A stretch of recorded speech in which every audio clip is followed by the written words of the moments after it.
Hello, friends, and welcome back to Weird Wednesdays. Tattooed Biker here with you.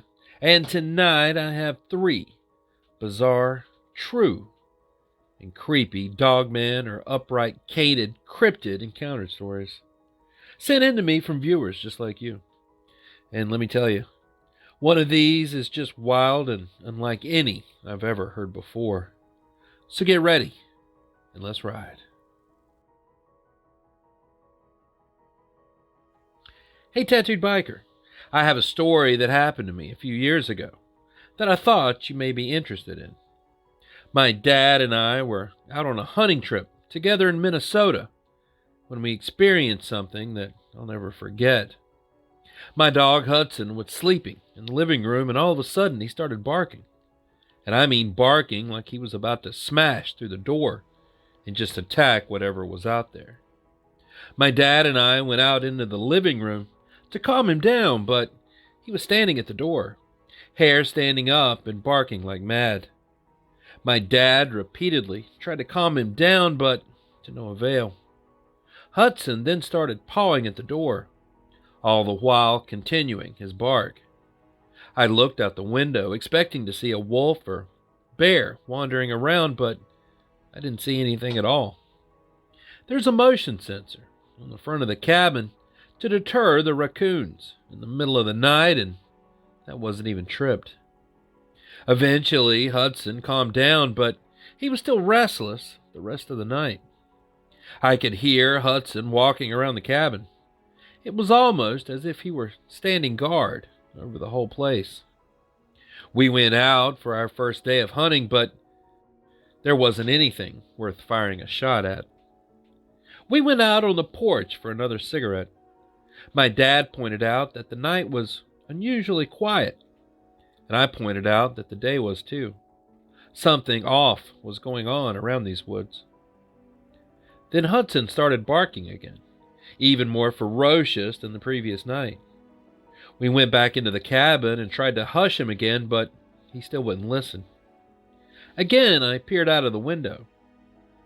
Again, I found nothing except, for this time, the motion sensor was on.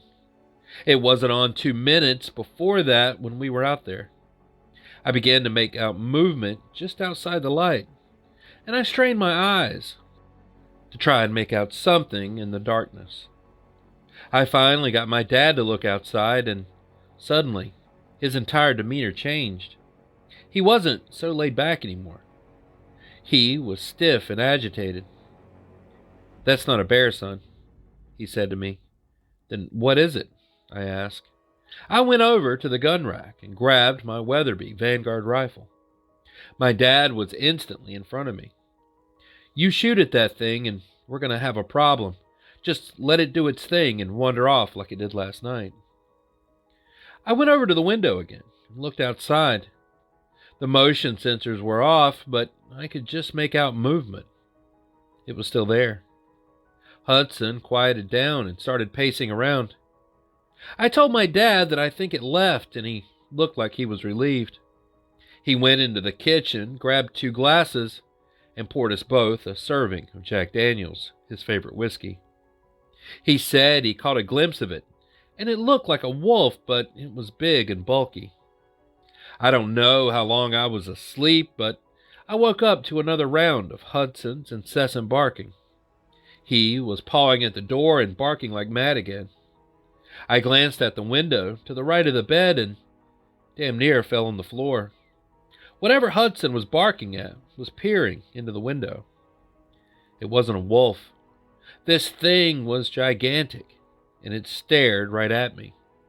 It was furry and black, had yellow eyes that looked like they were glowing, ears that were triangular and sitting on top of its head, long canine teeth, and a long wolf-like muzzle. It looked to me like it was hunched down or crouched over so it could look into the window. Then it actually licked the screen. I leapt out of bed and bolted out of the room. My dad was already awake and started yelling at him that the thing was back outside. I grabbed my rifle again, not caring about my dad's warning, but it was gone. My dad was right behind me and told me not to shoot, that it would just piss it off. He told me that he thought it was a werewolf. I saw it with my own eyes. It really did look like a werewolf. Like from the movies. He told me that when he saw it, it was standing on two legs and it must have been at least 8 feet tall. I moved out of the bedroom and into the living room again and looked out of the window. The sensor was tripped, but I couldn't see anything anywhere. Eventually, Hudson calmed down and all was quiet. I continued to stare out the window, watching for any sign of the creature's return. For the rest of the night, neither of us slept. We both just waited. Every time Hudson got up, my body would twitch, waiting for him to start barking again, but he never did. Eventually, the sun rose, and we walked around the cabin, but we found nothing. We trekked out into the woods, but didn't go too far into them. There were no signs that any kind of werewolf or monster had been there the night before.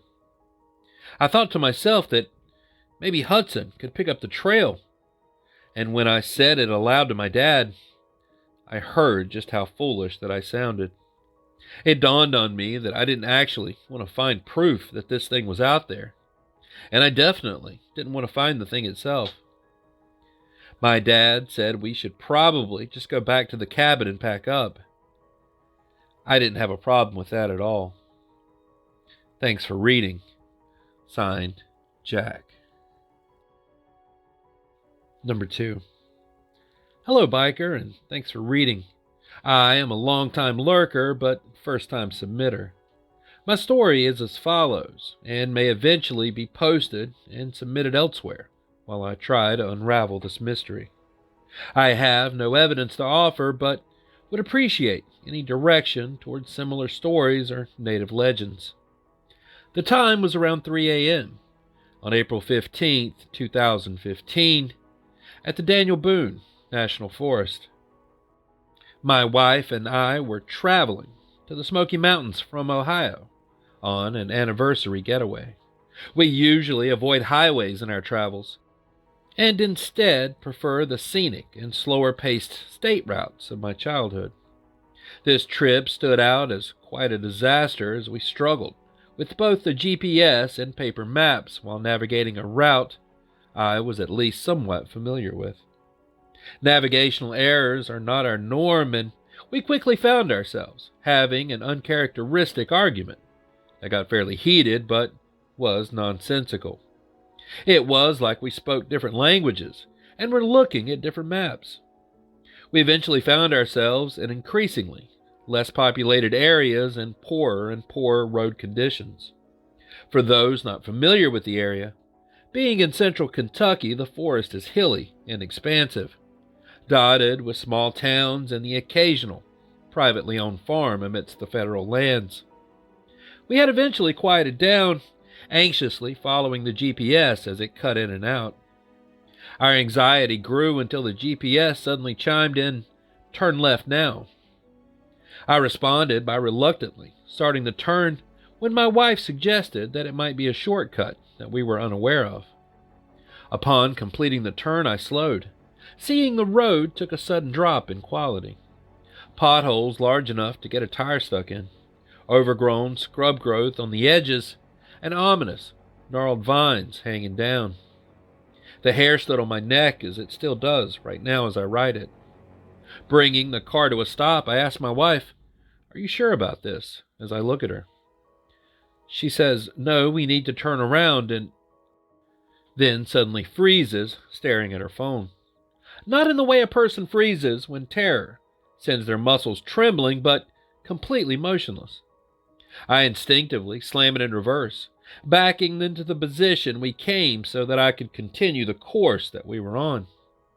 As we reached the end of our reverse turn, I slammed it into drive but went nowhere, as the rear of the Early's 2000 Lincoln is lifted off the ground.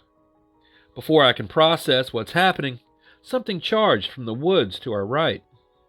At first, it was just a large red blob that moved with the speed and grace that seemed unnatural to its grotesque nature. As it closed the gap, it was clear that it was running on all fours, but only partly so.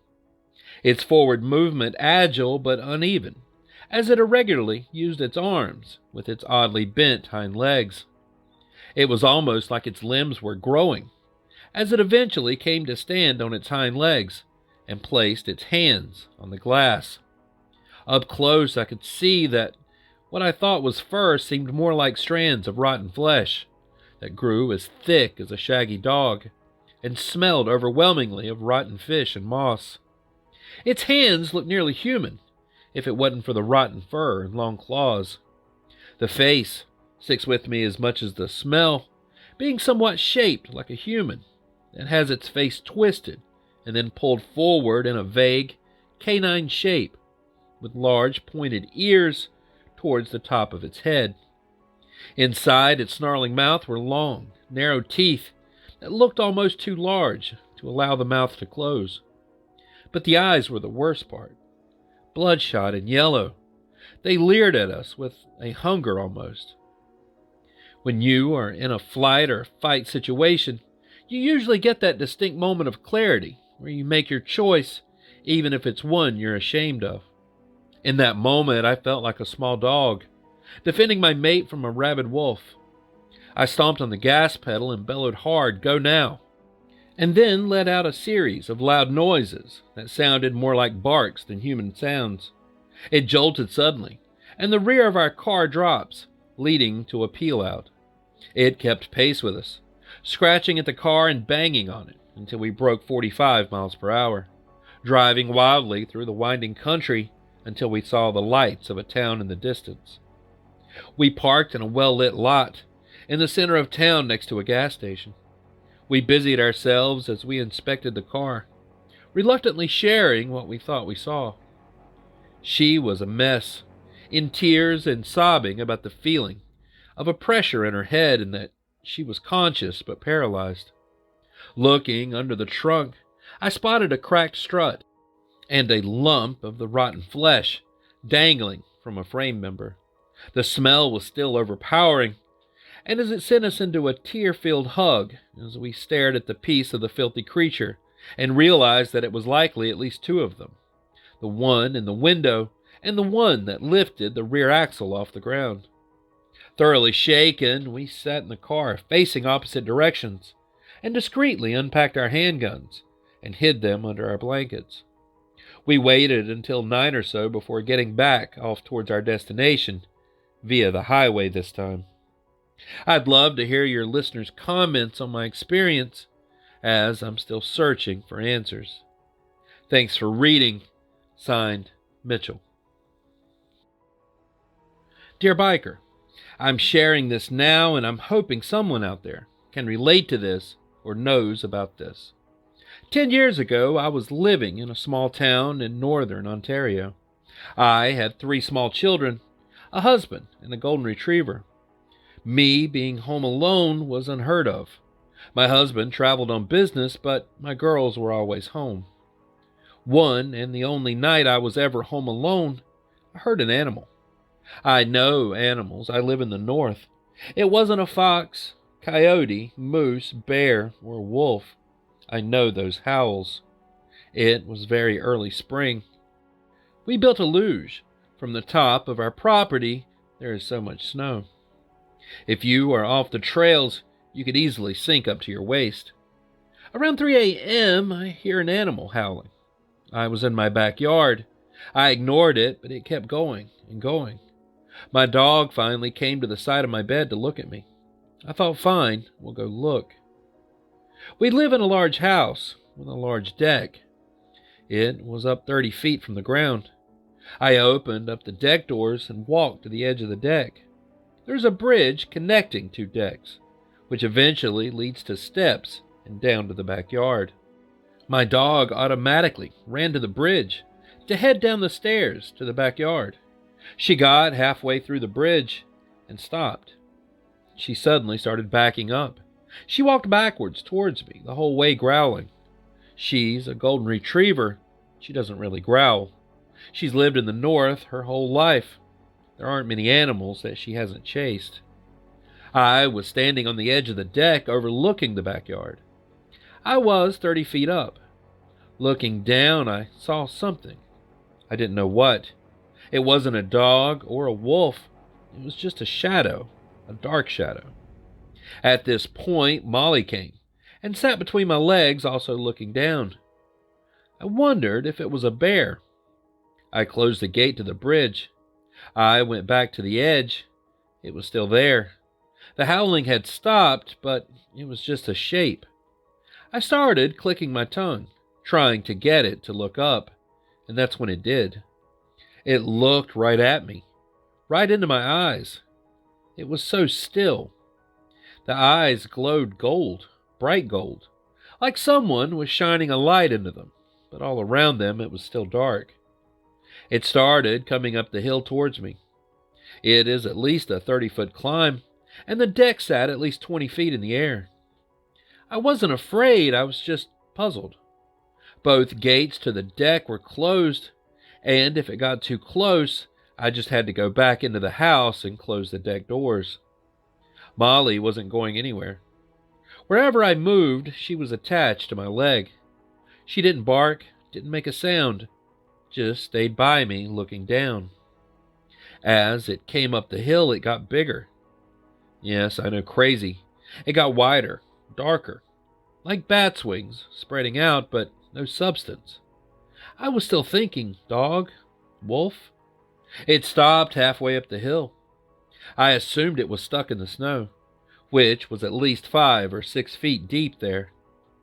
With no one going down there all winter, there was no trail to follow, and it was springish, so the snow was heavy, sticky.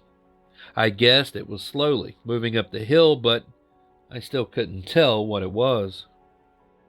It wasn't trudging or jerking. It was just rising. It kept looking at me, the eyes glowing, and it never looked away. I thought, this is stupid. I went back into the house and downstairs to find my husband's trouble light to see if I could get a better look at it.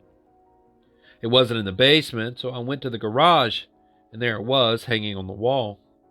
I went back to the kitchen, pulled out a bar stool under the counter where the plug was, plugged it in, opened the deck doors, and dragged the extension cord outside. Nothing. Just gone. Just a cold winter's night with lots of snow and silence. Normally, that would be the end of the story. So what? Except the next day, my brother and sister-in-law came over for dinner. We were sitting around talking when I told them the story of the animal down in the back. My brother-in-law was curious, so we decided to get dressed and have a look for tracks. We put on our parkas and gloves, and later we slid down the luge and got off the trail. We all instantly sank to our thighs. We plowed through the snow to look for tracks and saw nothing. Nothing at all. No tracks, no break in the snow at all. It was melting a little during the day, so even indents made by the leaves in the snow were showing. But there was still nothing. It was pristine. Nothing at the bottom, nothing going to the top, just a perfect sight of snow. Untouched since the first snowfall months previous. Of course, I got the, were you drinking, smoking, sleepwalking, dreaming, all that stuff, but I just kept saying, Molly, tell them. Mostly, they just smiled and shook their heads at me. But then I saw the cord. After I came in, after it was gone, I was too lazy to put the trouble light away. I had put it under the bar stool, still plugged in and pushed in under the counter. It was still there, bright orange extension cord sticking out. I pulled it out, saying, see, it's here. I couldn't have been sleepwalking. How would I know how to find the trouble light? It was at least -15. The cold would have woken me up. Why would I close the bridge gate, which was still closed? I know what I saw. I know what I experienced. I know it was real. I can still see it in my mind. Has anyone else ever experienced anything like this? I'm not crazy. I was then a 45-year-old schoolteacher who was or is as plain and normal and boring as you can imagine. I don't even watch scary movies. I'm a Disney kind of girl. Has anyone else seen something like this? Thanks for letting me share, Biker. Signed, Deborah. And there it is. All the unexplained, Dogman, and cryptid encounter stories I have for tonight. Many of these submissions are seeking answers or advice. If you have thoughts on their experiences, please leave them in the comments down below. Just remember to try and be respectful, as many of the experiences can be traumatic. And if you yourself have any strange encounters or stories, I'd love to hear about them. Just send them to my email in the description, and they just might make it into a future video. So until next time, thanks for watching. Stay curious, stay vigilant, stay safe, and I'll be seeing you on down the road a ways. Biker, out.